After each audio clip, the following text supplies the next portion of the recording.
Hello, scholars and listeners. Welcome back to another enlightening episode of ScholarChitChat. So today we're going to be talking about the complexities of visa requirements and immigration for international students. For those who kind of like each time this topic comes up, there is this current series on getting visas, and it's so funny.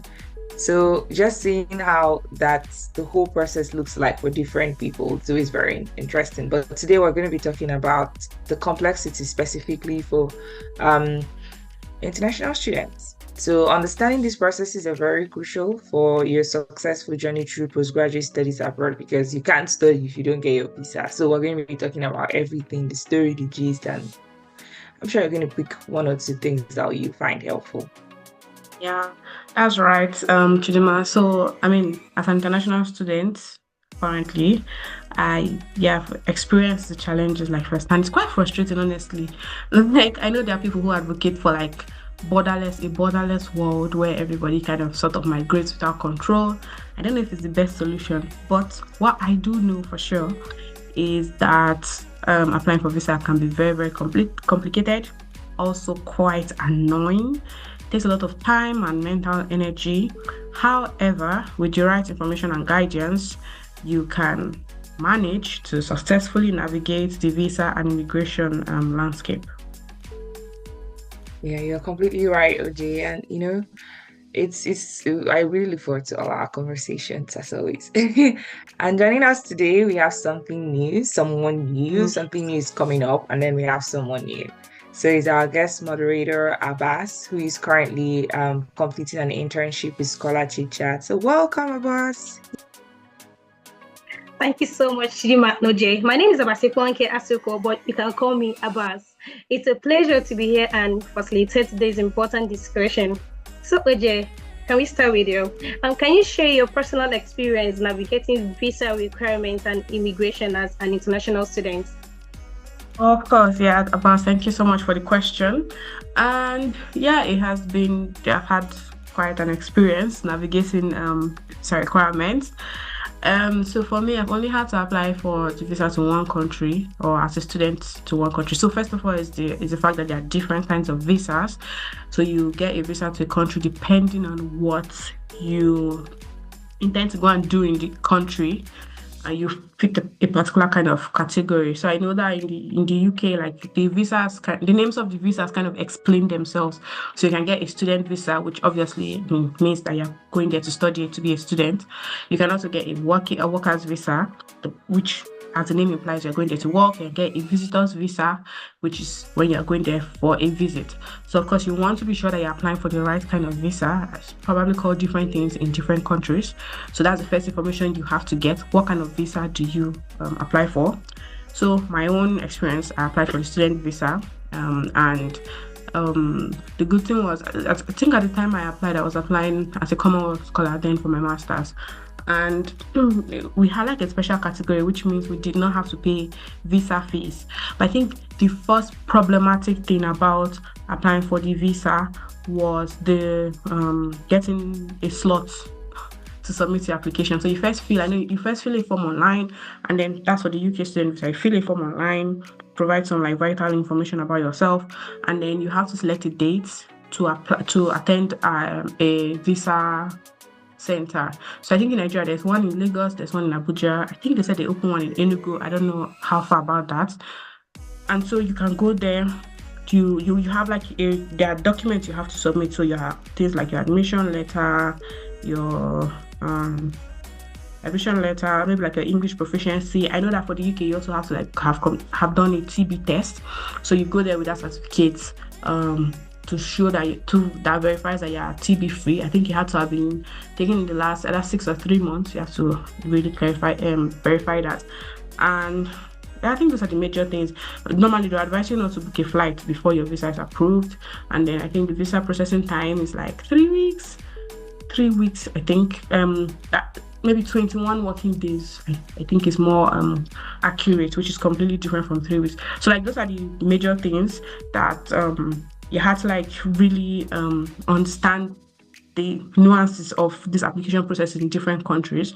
So for the UK, I think it was pretty pretty straightforward in the sense that when you fill the form online, you get a date for your application, as I've said, you attend the center, and on the date and the time that has been given to you. Trust Nigeria, very chaotic.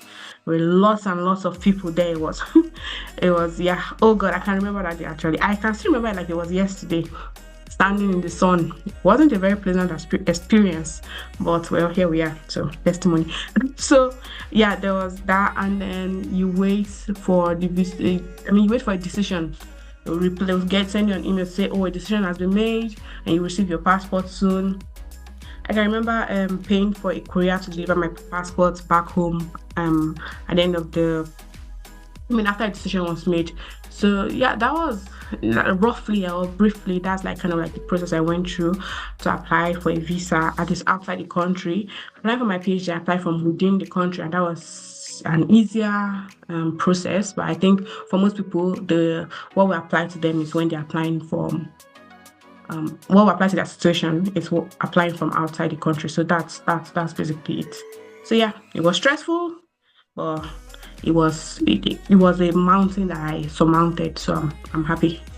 Thank you so much for sharing, Ojay. It sounds like you've gained a lot of insight from your experience, and truly, like you shared, I have also learned a lot. So I'm preparing my mind. Once I'm ready, I'm gonna do this.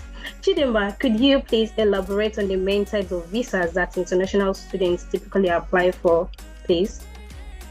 Yeah, thank you so much, Abbas, and also thank you, Ojay. It's very interesting to hear, these stories and the stress associated with them. So, Abbas, back to your question.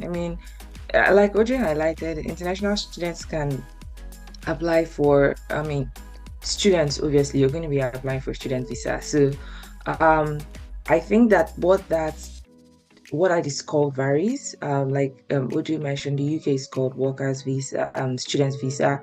For instance, in the US, it's called like F1 visa. And then there are also like different types of visas. There are exchange visas for exchange students on exchange programs, like just very short-term programs, doesn't really require doesn't take a lot of time. And then there's also work visas for postgraduate employment opportunities. So it really just varies. I think that the key thing to keep in mind is, what do I want a visa for? And then what it's also really important to, because I think oftentimes people forget this, it's also important to look at the, not really limitations, but then the rules or restrictions, as the case may be, guiding your visa. So so I think that's just basically it. I'll speak a little bit. I have applied to other, as a student, I have applied to other, applied for visas to other countries aside from the UK. I think in my experience, probably the UK was as difficult as it was the easiest one. More so because, like Ojay said, I was similar to her experience. I went on to time I was applying for visas to the UK. I went on achieving scholarship, so we are treated like very special people. I didn't even know that people are asked questions for doing their visa interviews, because ours was just go in, get your printing, and then walk out. And after 2 or 3 days, you have your visa in hand.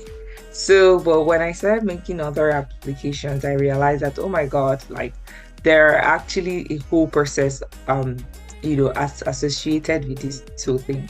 So I remember the other visa application I made, aside the UK, I didn't know that you actually had to go with certain documents, proof of stuff. I just carried the same document I went for, and I had to return. I was like, oh, I didn't know that I had to do this. So I think the summary is this, right? There are a lot of visas out there, really specific to each country. And one of the things that we try to do as ScholarChitChat is kind of feed you with what you need, but then give you the opportunity to do your own research. So what they are called varies according to countries. So whatever country you're interested in, it's important that you look at it. I have applied for a visa, for instance, to China, and the process is entirely different. The type of test that you need to do is entirely different. So just read what is required of you, find out, and then just go ahead. What it's called for a particular country will be different from another one. Thank you so much, Chidinma. So I'm actually preparing my mind, and hopefully when I'm also applying for UK, it's gonna be easier as it was for you. Ojay, so let's get to you. What documents are typically required during the visa application process, and are there Are there any associated costs? Thank you so much, Abbas. So, I mean, when Chidinma said China, I was like, wow, that's a so that was an experience, definitely quite interesting to see how their process is, because I know that Chinese things are usually very, very different. But I'll come to your question now, about when you talked about documents. I think that we've mentioned some of them. Of course, you definitely have to have a passport because your visa is going to be placed on the passport. So yeah, you have to go with your passport. Sometimes you may be asked for your transcripts, but basically, I think majorly you'd be asked for the admission letter, so the proof that you have been accepted by the school you applied to. And I think in the UK there's like a class, there's like a number that the school gives you that you use for immigration purposes, so you have to have that number. Then some countries may ask you for a proof of English proficiency, so that's the TOEFL or the IELTS. And I think very importantly for for most types of visas, you have to have proof of funds, so financial documents. And so if you're going for for study, you have to show, if you are sponsored, for instance, you have to show the letter from your sponsor, whatever funding body. If you're going on your own, I think they ask for like a 3-month statement, and you have to have locked the account. I know that. So when Chidinma talks about some of my experience, I remember that I actually tried to apply for a visa study in Germany. So that one, you had to have locked an account. You have to have locked a certain amount of money in an account for a year. That was their requirement. That was like a lot of money actually. I think it was more than 1,000 euros. So the money you used to live in Germany for a year, you have to have locked that away in a special kind of account in Germany where they would only pay you monthly. So different kinds of things. But I think in the UK you have to have a specific amount of money in an account for at least 28 days prior to your visa appointment. So people tend to keep that money away until 28 days for the appointment and until they get an official confirmation or like result of their visa application. So that's those are the major things. I can't remember. I mean, I've forgotten something. So maybe Chidinma can add to this. But I know that in terms of money or cost, there's always the visa application fee. To be fair, I think for the UK, I think they're usually quite fair, at least internationally speaking. I think for the Commonwealth Scholarship, we didn't have to pay any money. Because where the UK government was funding us, so we didn't pay for the visa application. But when I applied for my PhD, it was no, it wasn't that fair actually. It wasn't that fair. Well, it was quite expensive, so there's cost involved as well in applying. I know in the UK you also pay for IHS, which is it's a health surcharge. That is the bulk of the money you would pay, and it's quite expensive. But it's because in the UK you don't pay to access the health services, so it's kind of your one-off lump payment that you pay before your visa is processed. So in the UK, when you pay the money, if your visa is refused, you receive your IHS fund back, but you don't receive your visa application fee back. So yeah, so that's it. I don't know if Chidinma may have something to say about these documents and costs. That's an important information to keep in mind, OJ, like you said. Yeah, Chidinma, can you please add to what OJ had said earlier? And I know your experience can be different, so maybe the processes and the course could be different from yours. Yeah, thank you very much, Abbas. Yeah, I mean, I think that when I was applying to the UK, it was probably similar. You need your international passport that is not going to expire in the next 2 days. I think that you need to actually like have up to a duration of about minimum of 3 months. So I mean, to be fair, it's just good to have a passport that the duration is more than a year, at least a year, right, to avoid any issues or things associated with that. A lot of printing. Oh my God, I carried my folder. Apparently on that day, I think I've forgotten to print something. Now, the things to print are usually typically specified on the email you're going to get. So there will be like I know then it required printing your email confirmation, all those things like that. You also have to print like your admission. I think for me, I had to print that. proof of it. You had to print also your application documents all over again. So, and all the other things that OJ had talked about. So you're basically going to get like a list of what to come along with. I mean, generally, my rule is that you can never go wrong with printing those materials. The worst thing is that you discard them, right? Or keep them. They may come in handy one day. So if you're also applying for a scholarship, for instance, for achievement, I had to also print the proof of my scholarship. So those are things that you go along with just to ensure that you have everything, in check. It's better how difficult it is to get a date. You don't want to get there and then it's like, if I forgot to bring this stuff. In terms of visa fees, also it varies. I think when I was applying to study in China, I don't recall paying a visa fee, but I had to pay a lot of pay for a lot of tests. In fact, I had to do an ECG.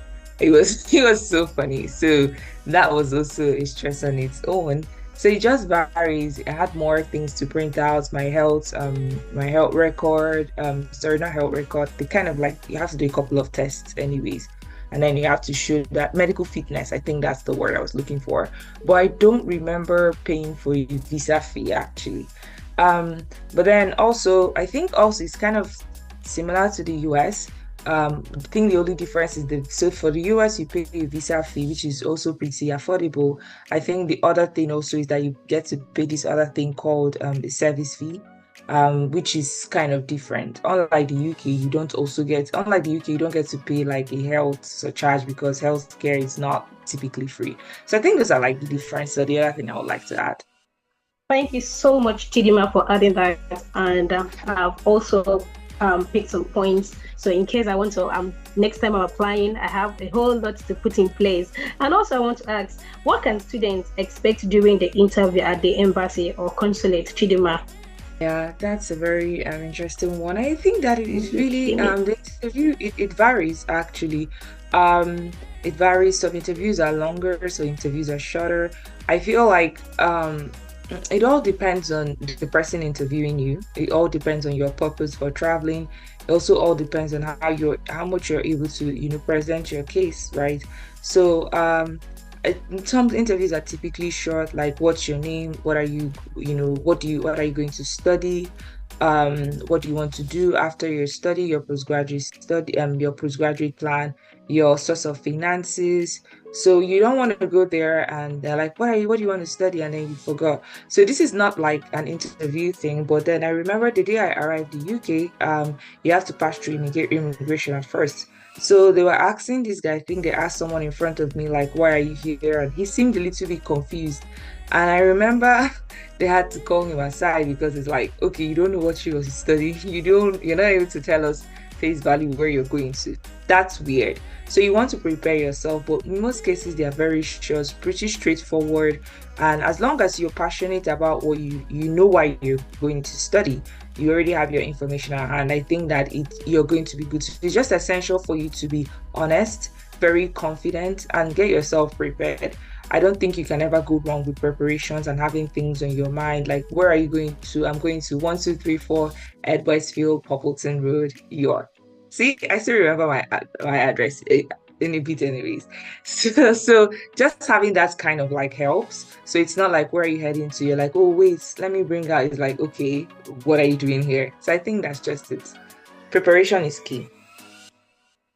Thank you so much for highlighting that, Chidinma. I've seen a couple of videos that has to do with the embassy, the consulate, the immigration, and sometimes people get misinformed about how things are being run or how things are being done. And thank you so much, because you've already highlighted, and just prepare yourself. You know where you're going to, what you're going to do. So now, why not just have everything written out? Even if you've been waking up at 1 a.m. in the night, actually, where are you going to? You say, okay, this is where, much like you highlighted.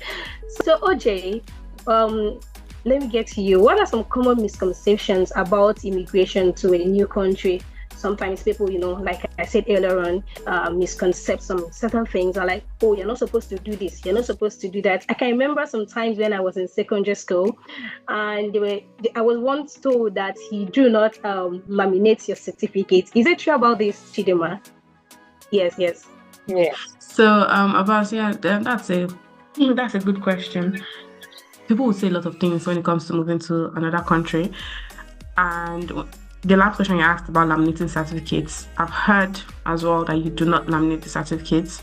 And I think that's the best side to err on, not to laminate your certificates, the right thing to do. You can keep them in a safe folder and so that nothing tampers with them. But I don't think you should be laminating any document that's official because they usually have all these seals and stuff that they're supposed to that's supposed to be used to verify their authenticity.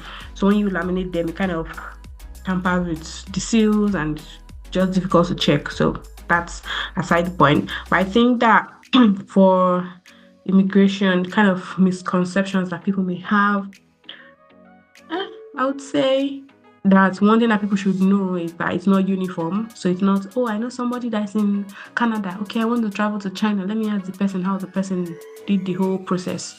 I think from what and Chidinma have shared, you can see that it's different for different countries. So what applies to A may not apply to B. So really the only advice that somebody can give you, unless maybe the person just completed the process a month ago, is that you should do your research.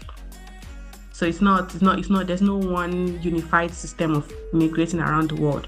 Then I would say probably want to have like a community. I mean, you want to know people that are going through the same process with you.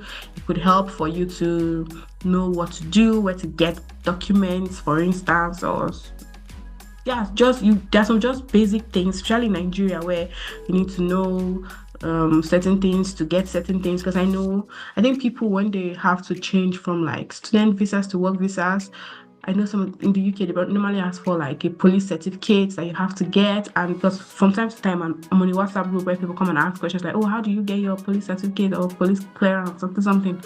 And then people are able to help and provide insights.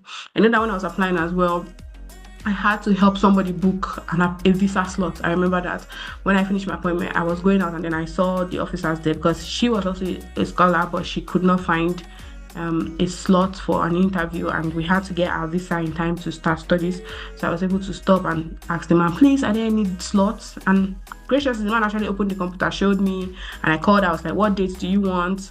And there they gave her a convenient date for her to come in.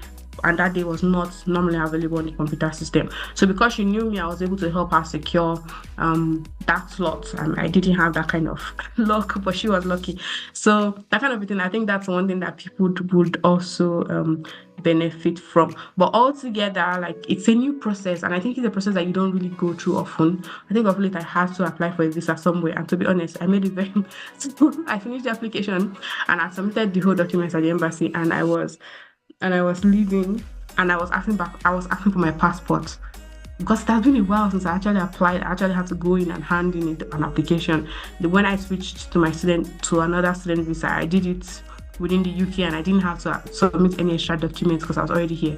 So, and I've not applied for a visa since I think like 2022. Yeah, so I was applying for another one of late, and I was like, oh, my passport.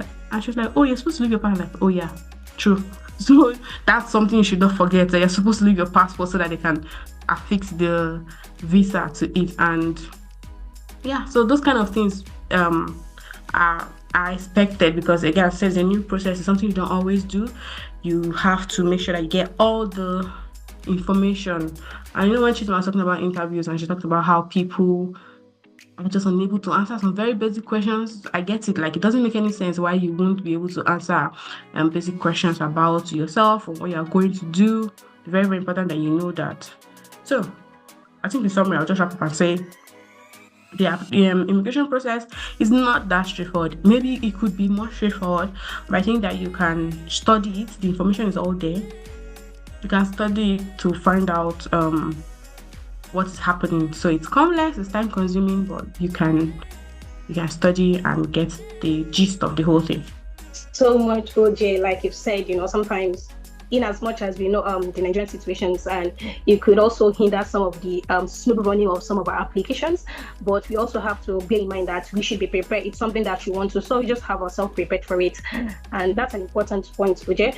So Chidinma, how can seeking professional advice benefit students navigating the visa and immigration process?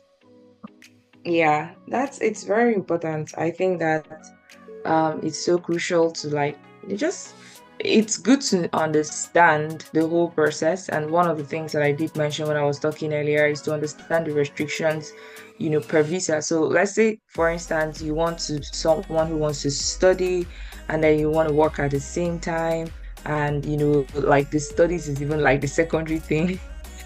So, it's important to have like professional advice that can help you even know the country to apply to. For instance, you can't, if you want to study in a country, I think like the US, that's not something that is typically like you have just 20 hours to work.